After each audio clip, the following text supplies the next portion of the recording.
নমস্কার বন্ধুরা, কেমন আছেন? আশা করছি ভালো আছেন। আপনারা আমার অনেক ভিডিও দেখেছেন এবং শুনেছেন, ফলো করেছেন, লাইক করেছেন বা সাবস্ক্রাইব করেছেন। আজ একটি নতুন ভিডিও নিয়ে আপনাদের সামনে আমি হাজির হয়েছি। আজ আলোচনা করব কিভাবে নর্মাল ডেলিভারি করা যায়, কিভাবে নর্মালে বাচ্চা নেওয়া যায় সে সম্পর্কে আলোচনা করব। নর্মালে বাচ্চা নেওয়ার জন্য বেশ কয়েকটি টিপস আপনাকে ফলো করতে হবে। এক নম্বর হলো, নর্মাল ডেলিভারি করার জন্য আপনাকে একজন গাইনি ডাক্তারের শরণাপন্ন হতে হবে, নিয়মিত চেক আপ করতে হবে। আপনার গাইনিস ডাক্তারকে দেখানোর সাথে সাথে একজন ফুড স্পেশালিস্ট এর সাথে পরামর্শ করতে হবে এবং খাবারের চার্ট তার কাছ থেকে নিতে হবে। যে খাবারগুলো প্রেগনেন্সির সময় খেলে উপকার হবে, যে খাবারগুলো বর্জন করতে হবে, সেগুলো এখান থেকে দেখে নিতে হবে। এরপর আপনাকে যেটি মেনে চলতে হবে সেটি হলো ওজন। ওজন খুব বেশি পরিমাণে বাড়ানো যাবে না, এজন্য আপনি ফাস্ট ফুড ত্যাগ করবেন, বাড়িতে বানানো খাবার খাওয়ার চেষ্টা বা অভ্যাস করবেন। আপনার ওজন সঠিক রাখার জন্য খুব যাতে না বাড়ে সেজন্য আপনাকে হালকা ব্যায়াম করতে হবে এবং হাঁটাচলা করতে হবে। যদি বাইরে গিয়ে সম্ভব না হয় তাহলে ঘরের ভিতরে যতটুকু জায়গা আছে অতটুকু জায়গা নিয়েই আপনি হাঁটাচলা করবেন। 20-25 মিনিট হাঁটাচলা করে যতটুকু আপনি পারেন, ক্লান্ত হয়ে গেলে আবার রেস্ট নিয়ে নেবেন। আপনাকে দিনে 8 থেকে 10 ঘন্টা ঘুমাতে হবে। রাতের বেলায় 8 ঘন্টা এবং দিনে 2 ঘন্টা রেস্ট নিতে হবে। রাতে যাতে ঘুমাতে পারেন সেজন্য রাতের বেলায় খুব তাড়াতাড়ি খাবেন এবং মোবাইল দেখা থেকে বিরত থাকবেন, দেখবেন আপনার ঘুম আসবে।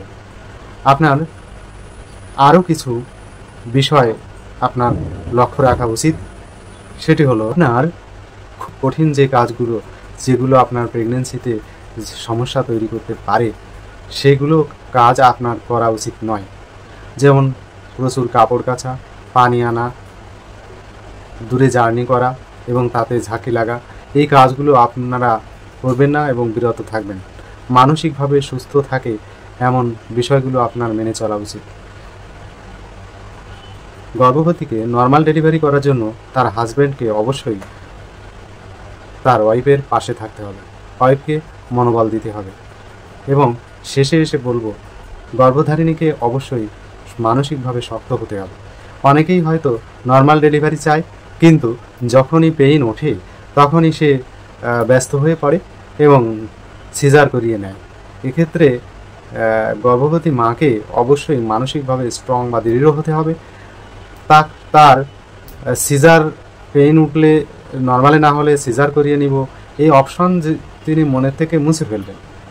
তার শরীর যদি সুস্থ থাকে, তার যদি অ্যাবনর্মালিটি না দেখা দেয়, তার হাইপার গ্রাভিডেরাম বা হাইপার অ্যামেসিস এগুলো যদি না হয়, তার যদি হাইপার টেনশন না থাকে, তার যদি ডায়াবেটিস না থাকে বা অন্য কোনো অ্যাবনর্মালিটি না থাকে, তাহলে বাচ্চা নর্মালি করা সম্ভব।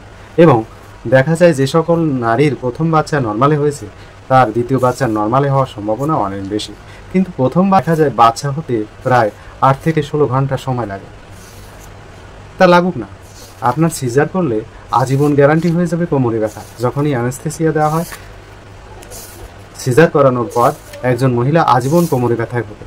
সেই আজীবন ভোগান্তি থেকে মুক্তি পাওয়ার জন্য, শরীরকে সুস্থ রাখার জন্য আপনার নর্মাল ডেলিভারি খুবই গুরুত্বপূর্ণ।